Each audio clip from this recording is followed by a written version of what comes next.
किस तरीके से अनपेड केयर वर्क जो है इकोनॉमी का पार्ट बनेगा, जी ये वो सवाल थे जिन्होंने जन्म लिया। तो ये रिसर्च जो है उन 4 डायमेंशंस के अंदर टाइम मेजरमेंट और उसकी इकोनॉमिक वैल्यू जो है वो मेजर की गई। उसके बाद जो पता चला कि ख़ास तौर पे डोमेस्टिक वर्कर्स के अंदर जब हम बात करते हैं, वो काम है जो वो पेड काम भी करती हैं और अनपेड काम में भी उनके ऑलमोस्ट 12 घंटे जो हैं इस काम को गुज़रते हैं।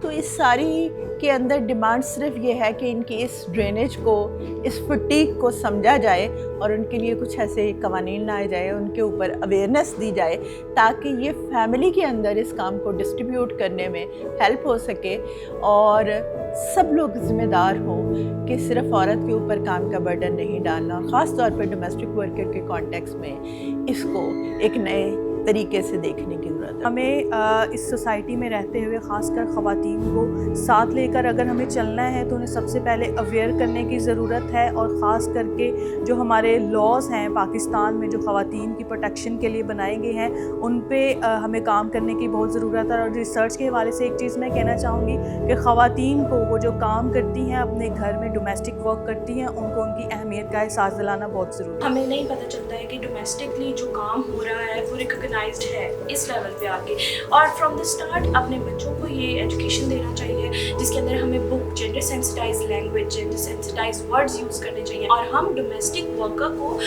एज अ रिकॉग्नाइजेशन में जान सकें और ये डोमेस्टिक वायलेंस की तरफ न जाए। अनपेड केयर वर्क है वो बड़ा ही उसकी पैरामाउंट इम्पोर्टेंस है इकोनॉमिकली और सोशली, लेकिन औरत का काम रिकॉग्नाइज क्यों नहीं किया जाता? उसको उसकी भी एक अगर मोनेटाइजेशन करें, जैसे हमारे डॉक्टर साहब ने, डॉक्टर शैला तबस्सुम ने ये रिसर्च की, तो उसके अंदर उन्होंने इसकी काम को मोनेटाइज किया कि इसकी इकोनॉमिक स्ट्रेंथ है, एक वैल्यू है इस काम की। 75,000 तो आपका खर्चा बन जाता है जो ख़वातीन घर में काम करती है, तो ये एक बहुत बड़ी बात थी। और दूसरा ये है कि किसी भी काम को अगर हम वैल्यूएबल नहीं समझते तो वो उसकी हैसियत ही नहीं रहती। तो इस रिसर्च के अंदर सबसे अच्छी बात ये थी कि जिस तरह से डोमेस्टिक वर्कर को एक पहचान देने की कोशिश की गई, इसी तरह अनपेड केयर वर्क को भी पहचान देने की, रिकग्नाइज करने की कोशिश की गई। पाकिस्तान की इकॉनमी में अनपेड जो वर्कर्स हैं अपना किरदार अदा करें। एक एज अ सिविल सोसाइटी हम सबको चाहिए कि अपने अपने तय कम्युनिटी में और जो इदारे हैं वहाँ पे इसके मुतालिक अवेयरनेस क्रिएट की जाए। और सबसे ज़्यादा ज़रूरी ये है कि हमें लोगों का माइंडसेट जो है वो चेंज करने की ज़रूरत है। उसके लिए हम कैंपेन्स को डिज़ाइन कर सकते हैं। इसके साथ साथ हमें इस चीज़ की ज़रूरत है कि हम जो डोमेस्टिक वर्कर्स हैं उनकी यूनियनाइजेशन की तरफ जाएँ ताकि वो अपने हकों को जानें और एक यूनिटी के तौर पर सामने आएँ और अपने हकों के लिए बात करें।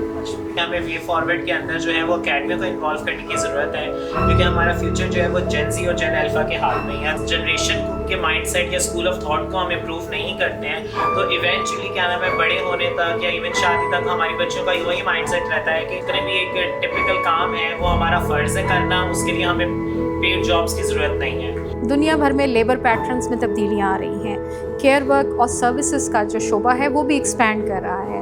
हमारा जो फोकस था रिसर्च का वो डोमेस्टिक वर्कर्स थी, घरेलू मुलाजमीन ख़वातीन, और हमने ये देखा कि वो कितना टाइम पेड वर्क को देती हैं और कितना टाइम घर आकर अनपेड केयर वर्क को देती हैं जिसको कोई रिकग्नाइज़ नहीं करता। Domestic care work, child care work, elderly care work और स्पेशल पर्सन्स की केयर के हवाले से सर्विसेज देना होती हैं।